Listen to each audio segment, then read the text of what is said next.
Veteran. My sister shouted in court, but when I slid a document onto the judge's bench, he said, "Bailiff, seal the doors. No one leaves." Dad looked away. Mom shook. My sister stood frozen. She's just homeless. You won't believe what happened when I came home.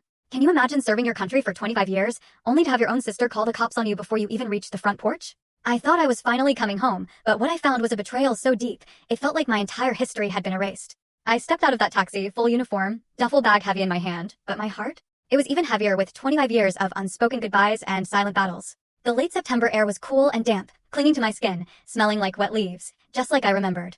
But the house, it felt different. A cold silence greeted me. I paused at the iron gate, the one that used to swing open easily to welcome me home. A security camera buzzed above, its lens tilting, almost as if it recognized me.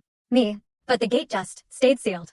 No click. No welcome. Nothing. I pressed the intercom. A sharp buzz, then dead silence.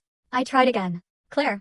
My voice, rusty from years of disuse, cracked. "It's me." Then the front door opened. There she was, Claire. Tailored blazer, crisp slacks, looking every inch the gatekeeper of someone else's estate. She stood at the top of the stairs, her phone already pressed to her ear. "I'm calling the police," she said, her eyes narrowed to slits, like I was a complete stranger. "There's someone trying to enter the property. Claims to be family." Shock punched the air from my lungs. "Claire, what are you doing?" "This isn't your home anymore," she snapped, her voice colder than any winter I'd spent overseas. "You've been gone for decades, Naomi. Don't show up here dressed like that expecting something."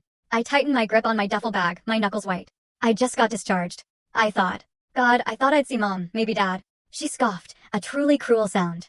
"You should have thought of them before disappearing for 25 years. We moved on. You're not in the will. You're not even on the deed." Those words. They hit harder than any combat report I'd ever filed. Not in the will? Not on the deed? This was my home. "I grew up in this house," I said, my voice barely a whisper, thick with disbelief. I pointed to the sycamore that still scraped against the attic window. "That tree? I broke my arm climbing it. I bled into the carpet you probably replaced." Claire's jaw clenched. "You always made everything about you. You think a uniform earns you the right to just show up and expect a hero's welcome." Then, the blue lights.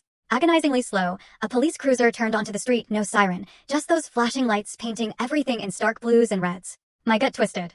2 officers stepped out, one older, the other barely out of the academy. The older one, he paused, a slight flicker of recognition in his eyes when he saw me. "Naomi Hale," he asked. "Ma'am, you just got out." "Pentagon Certified Lieutenant Colonel, Cyber Command." I swallowed hard. "This is my parents' house." The younger officer glanced at Claire, who was full story on the channel. Link below. Click now and watch what happened next.